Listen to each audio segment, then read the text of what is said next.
OpenAI, which created the chatbot sensation ChatGPT, has come up with its latest artificial intelligence model called GPT-4. In its blog post, OpenAI said that its latest technology is multimodal, which basically means that it can use images and text prompts to generate content.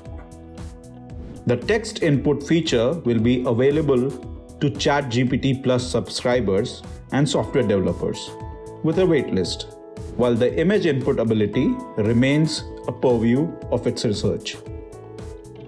What's funny about this image? Oh, it's already been submitted.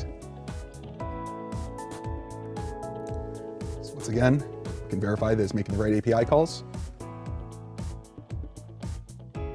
Squirrels do typically eat nuts. We don't expect them to use a camera or act like a human.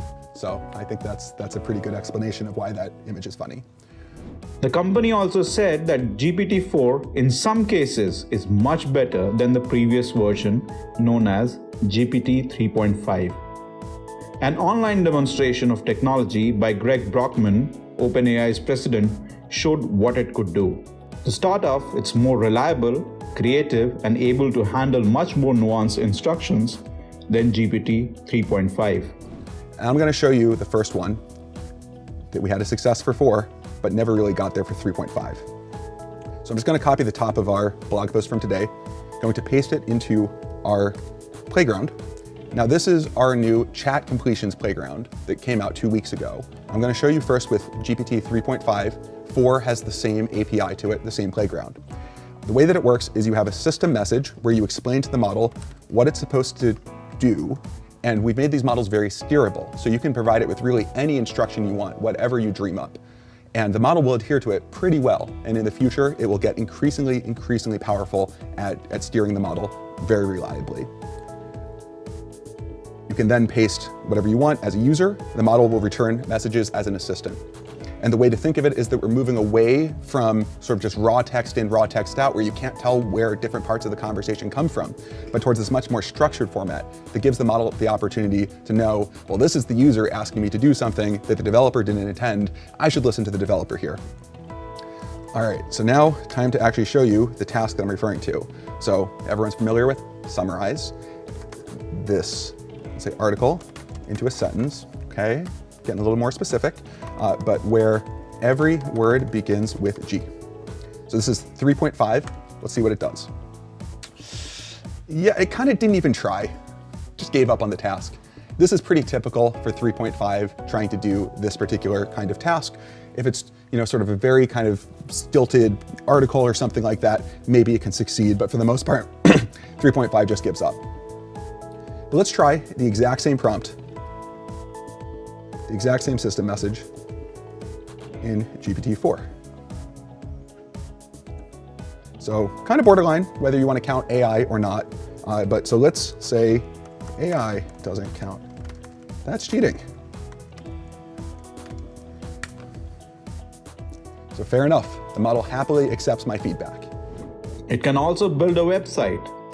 So I have here a nice hand-drawn mock-up of a joke website. Definitely worthy of being put up on my refrigerator. So I'm just going to take out my phone, literally take a photo of this mock-up, and I'm going to send it to our Discord. So the thing that's amazing in my mind is that what's going on here is we're talking to a neural network, and this neural network was trained to predict what comes next. Right? It played this game of sort of being shown a partial document and then predicted what comes next across an unimaginably large amount of content. And from there, it learns all of these skills that you can apply in all of these very flexible ways. And so we can actually take now this output. So literally we just said to output the HTML from that picture. And here we go. Actual working JavaScript, filled in the jokes. For comparison, this was the original of our mockup.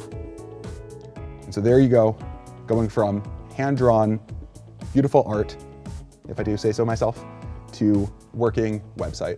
And one more thing, it can help you calculate your taxes as well. So you may have guessed, the thing we're going to do is taxes. Now note that GPT is not a certified tax professional, nor am I, so you should always check with your tax advisor, but it can be helpful to understand some dense content, to just be able to empower yourself to be able to sort of solve problems and get a handle on what's happening when you could not otherwise.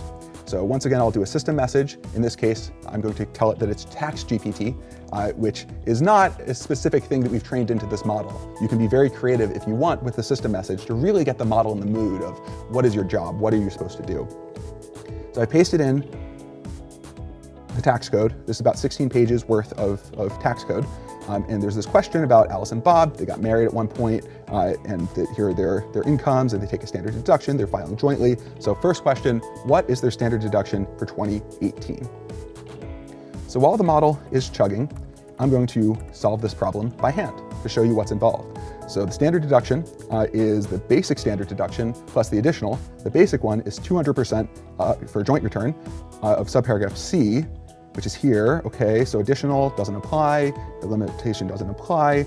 Okay, none of these apply. Oh wait, special rules for taxable year 2018, which is the one we care about, through 2025, you have to substitute 12,000 for 3,000. So 200% of 12,000, 24,000 is the final answer. If you notice, the model got to the same conclusion, and you can actually read through its explanation.